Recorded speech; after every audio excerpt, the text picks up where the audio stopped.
सांगितलं की निवडणूक ही जरा चुरशीची झाली, घासून झाली, पण मला नाही वाटत ती चुरशीची आणि घासून झालेली असं, कारण ती एकतर्फी होणारच होती. आणि एकतर्फी होण्याचं कारण फक्त एकच आहे की माणसाचा जनसंपर्क किती चांगला आहे.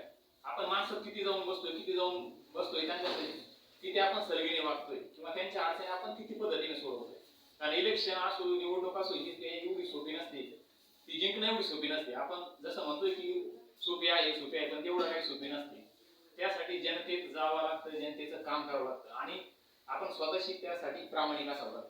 आपण जर स्वतःशी प्रामाणिक असू तर आपण जनतेशी प्रामाणिक असावं लागतं. त्याशिवाय हे आपलं एवढं फळ आपण चापू शकत नाही.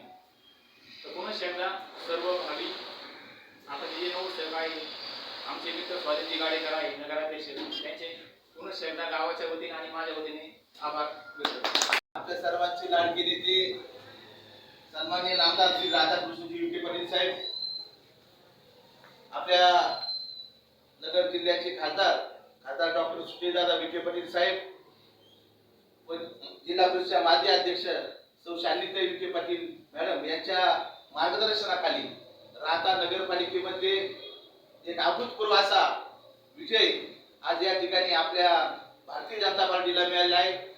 यामध्ये आदरणीय डॉक्टर स्वाधीनजी गाडेकर साहेब यांची त्या ठिकाणी नगराध्यक्षपदी निवड झाली आहे. तसेच विजयराव सदाफळ साहेब यांची उपनगराध्यक्षपदी त्या ठिकाणी निवड झाली आहे. तसेच आपल्या गावकरी अजयराव आगरे पाटील यांची त्या ठिकाणी नगरसेवकपदी निवड झाली आहे.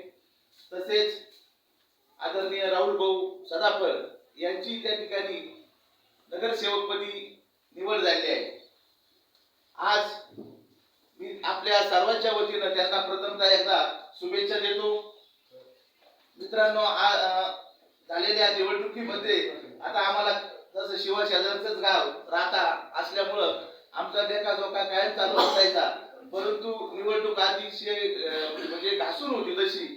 परंतु हे सर्व जे मान्यवर आहेत, काय असतं राजकारणामध्ये ज्याचा जनसंपर्क आहे त्याला निवडणूक कधी सोपी जाते. अचानक यायचं, एखाद्या ड्युटीहून जाऊन यायचं, कुठेतरी जाऊन यायचं, लोकांच्या बरोबर राहायचं नाही.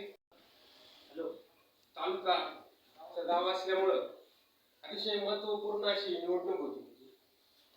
साहेबांनी अगदी उत्साहाने राहता तालुका निर्मितीसाठी प्रयत्न केले होते.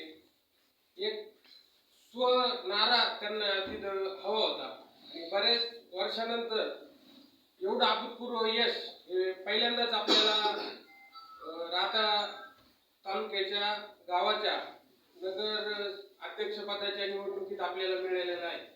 जो विश्वास जनतेने साहेबांवर असेल, बीजेपी पक्षावर असेल आणि नगराध्यक्ष असतील, उपनगराध्यक्ष असतील, नगरसेवक असतील यांच्यावर टाकला, याला निश्चितच हे तरुण चेहरे पात्र राहतील आणि निश्चितच एक आदर्श मॉडेल एक महाराष्ट्रात राहता तालुक्याचं होईल एवढी मला ग्वाही आहे आणि आमच्या सर्व एकरूपी ग्रामस्थाला त्याचा सार्थ आनंद आहे.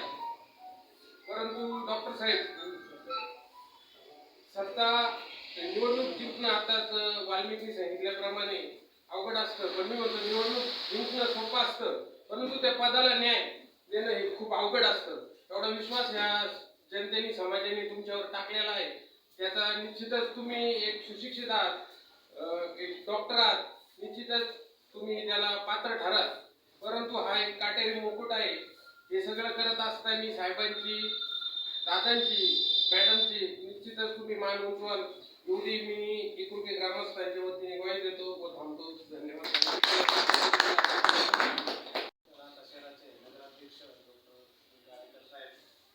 त्यांनी जे मनोगत व्यक्त केलं त्यांना आभार व्यक्त करतो. हे वेळात वेळ काढून नगरसेवक अध्यक्ष जेव्हा पाटील असते सर्वांनी वेळ